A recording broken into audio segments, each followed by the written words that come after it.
نحمدہ ونصلی ونسلم علی رسولہ الکریم اما بعد فاعوذ باللہ من الشیطان الرجیم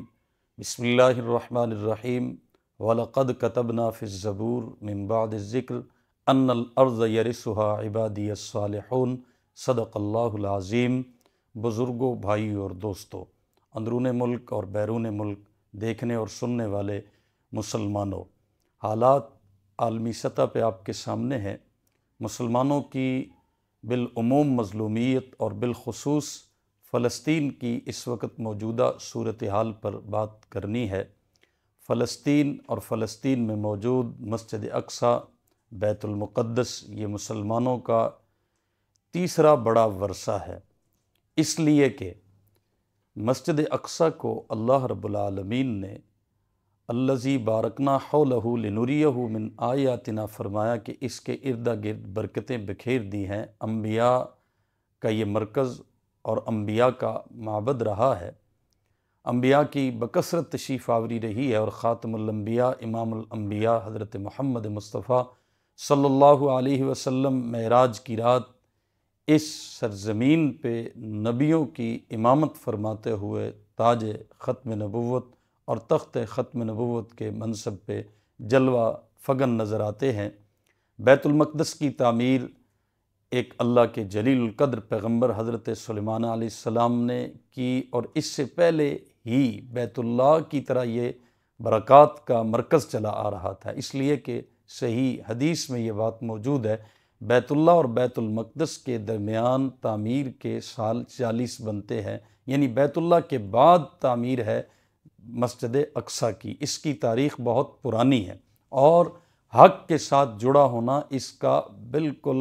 ظاہر و باہر ہے، برحق ہے کہ حق کے ساتھ وابستہ رہی اور نبیوں کی سرزمین رہی۔ بیت اللہ کو تعمیر کیا حضرت ابراہیم علیہ السلام نے تعمیر نو کے طور پہ، ورنہ اس کی تاریخ بھی کائنات انسانی کے وقت کی ہی چلی آ رہی ہے۔ ایسے ہی مسجد نبوی کو تعمیر کیا جناب نبی کریم صلی اللہ علیہ وسلم نے۔ اب دیکھنا یہ ہے کہ ان تینوں جگہوں کی وارث وہ امت ٹھہرے گی جو سارے نبیوں کو ماننے والی ہے، حضرت سلیمان کو بھی، حضرت موسیٰ علیہ السلام کو بھی، حضرت عیسیٰ علیہ السلام کو بھی، اور جناب محمد الرسول اللہ خاتم الانبیاء امام الانبیاء صلی اللہ علیہ وسلم کو بھی۔ کسی وقت یہاں یہودی رہے، لیکن جب عیسائیت آئی اور حضرت عیسیٰ علیہ السلام تشریف لائے تو عیسائیوں نے بیت المقدس سے یہودیوں کو بڑا بری طرح مار کے بھگایا، اور ان کے لاکھوں لوگ قید کیے، اور ان کو بری طرح وہاں سے شکست پہ مجبور کر کے بھاگنے پہ آمادہ کیا۔ یہ ایک تاریخ ہے، تاریخی تسلسل ہے۔ بیت المقدس کو عیسائیوں کے قبضے سے سب سے پہلی بار حضرت سیدنا فاروق اعظم رضی اللہ تعالی عنہ کے دور میں 16 ہجری میں بڑی کامیابی کے ساتھ نبی کریم صلی اللہ علیہ وسلم کے جانثار صحابہ نے عیسائیوں سے قبضے میں لیا اور ان سے قبضہ چھڑوایا، اور وہ قبضہ بھی اس انداز کا کہ عیسائیوں نے نشانیاں دیکھی کہ امیر المؤمنین جو اس کو فتح کرے گا اس کی نشانیاں یہ ہوں گی، ہم دیکھ لیں گے۔ خود حضرت ابو عبیدہ بن جراح کو کہا کہ آپ بلائیں، حضرت عمر تشریف لائے، نہ کوئی سیکورٹی ہے، نہ حضرت عمر کے ساتھ کوئی پروٹوکول ہے، ایک غلام ہے، ایک حضرت عمر ہے، اور بیت المقدس کے قریب پہنچ کے اتفاق کی بات یہ ہے کہ غلام سواری پہ ہے اور حضرت عمر پیدل چل رہے ہیں۔ عیسائی بڑے پادری نے جب دیکھا تو حضرت ابو عبیدہ بن جراح کو کہا کہ لڑے بغیر ہی ہم حضرت عمر کے آنے پہ بیت المقدس آپ کے حوالے کر رہے ہیں۔ پہلے بیت المقدس کے فاتح حضرت سیدنا فاروق اعظم رضی اللہ تعالی عنہ ہیں، اور پھر یہاں چونکہ عیسائیت کا غلبہ رہ چکا تھا، اس غلبے کو توڑنے کے لیے اتنی خوبصورت تعمیر کروائی اموی حکمرانوں نے، ایسے خوبصورت چبوترے بنوائے، ایسی درسگاہیں بنوائیں، اذان کی جگہ الگ بنوائی۔ یہ الگ تفصیل ہے، اس پر کسی اور نشست میں ہم انشاءاللہ تفصیلی گفتگو کریں گے کہ اس مقدس جگہ پہ دیکھنے والوں کو ظاہر طور پہ بھی کتنی برکات محسوس ہوتی ہیں، اور وہ مقامات اور وہ نشانیاں موجود ہیں۔ اس لیے امت مسلمہ کا ورثہ ہے ہر طرف سے، اور جتنی فصیل ہے اور اس فصیل کے اندر جتنی چیزیں بھی ہیں ان سب پہ مسجد اقصی اور بیت المقدس کا لفظ لاگو ہوتا ہے، اور وہ ساری جگہیں اس کا مصداق ہے۔ یہ کہتے ہیں ہمارے لیے جی دیوار گریہ ہے، فلاں جگہ ہماری ہے، کچھ بھی ان کا نہیں ہے۔ یہ فقط مسلمانوں کو، امت مسلمہ کو تکلیف پہنچانے کے لیے کبھی وہاں سرنگیں کھودتے رہے، کبھی وہاں گولہ باری کرتے رہے، کبھی اور طریقے سے عبادت کرنے والے مسلمانوں کو تنگ کرتے رہے۔ خیر، حضرت سیدنا فاروق اعظم رضی اللہ تعالیٰ عنہ کی فتح کے بعد تقریباً 5 صدیاں پوری شوکت اور شان رہی مسلمانوں کی۔ بعد میں صلیبی جنگوں کے راستے سے، صلیبی جنگ اتنا بڑا طوفان تھا اور تقریباً 2 صدیاں یہ جنگیں چلتی رہی، جن کو کروسیڈ کہا جاتا ہے۔ ان صلیبی جنگوں کے نتیجے میں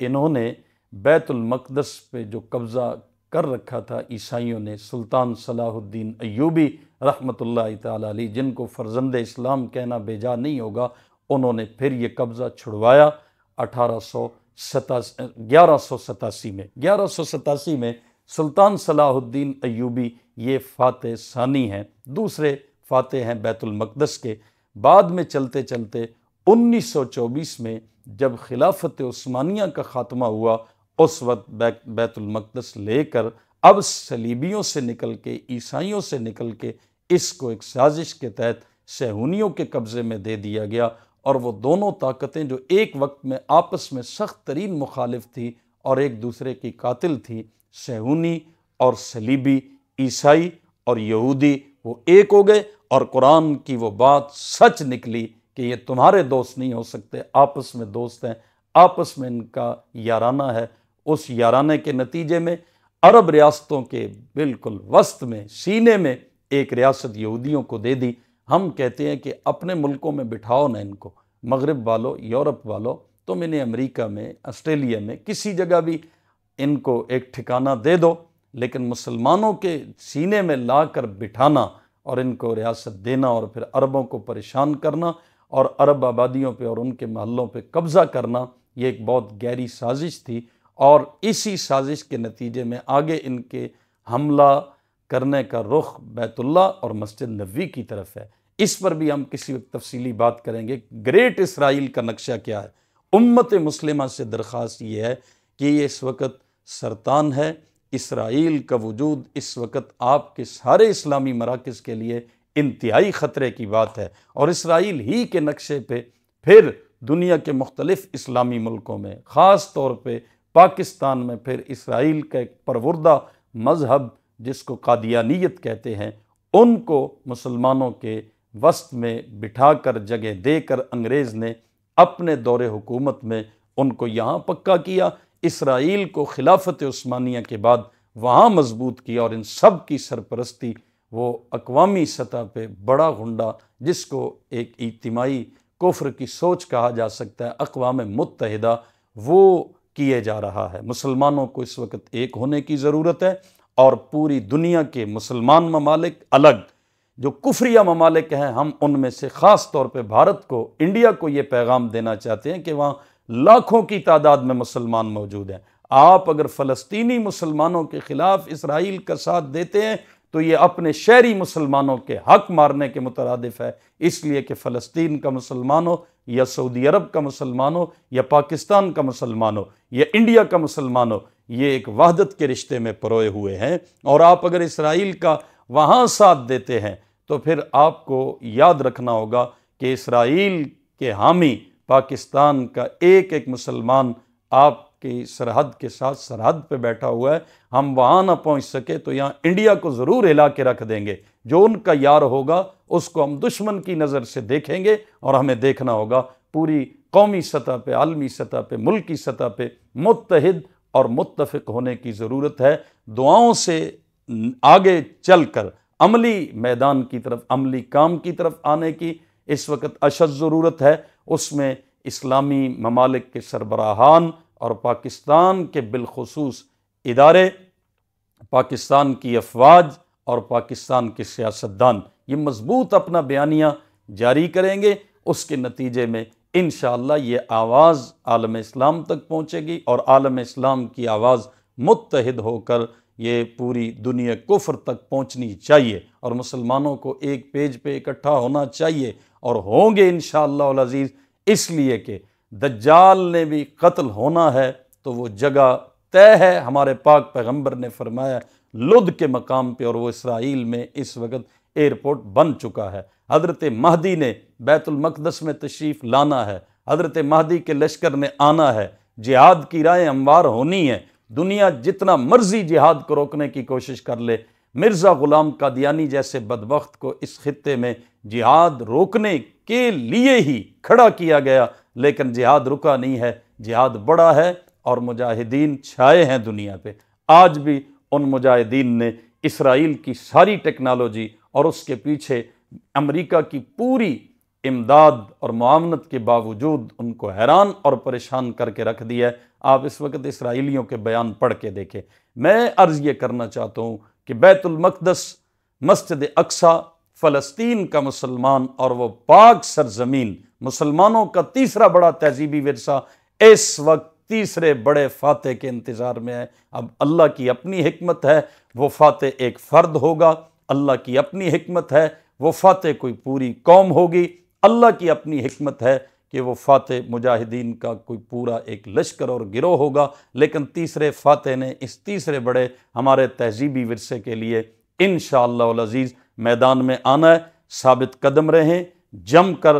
اپنے آپ کو دینی غیرت اور حمیت سے سرشار کر کے اسرائیل کی مذمت اور مرمت دونوں کے لیے ہر وقت ذہنی طور پر تیار رہیں، اور فلسطینی مظلوم مسلمانوں کی مدد کے لیے کسی وقت بھی آواز لگے، اور جتنا ہم کر سکتے ہیں اس کوشش کے لیے ہمیں مصروف عمل رہنا چاہیے۔ دعا نبی پاک صلی اللہ علیہ وسلم کی سنت ہے، قنوت نازلہ نبی پاک صلی اللہ علیہ وسلم کی سنت ہے۔ قنوت نازلہ سے لے کر عملی کام، ہاتھ میں وقت کا ضروری اسلحہ اور ہاتھ میں وقت کے ضروری ہتھیار رکھنا، یہ بھی نبی پاک صلی اللہ علیہ وسلم کا طریقہ ہے۔ اس میں ایک بڑی جنگ میڈیائی جنگ ہے، آج میڈیائی وار ہے، ہم بھی اسی میں اپنا یہ حصہ ڈالتے ہوئے پروگرام کر رہے ہیں کہ ہم میڈیائی وار میں پیچھے نہ رہیں۔ آپ سب حضرات کوشش کریں مختلف زبانوں میں ان چیزوں کا ترجمہ کر کے آگے پہنچائیں، اور وہاں ڈٹے ہوئے مجاہدین کی پشت پناہی کے لیے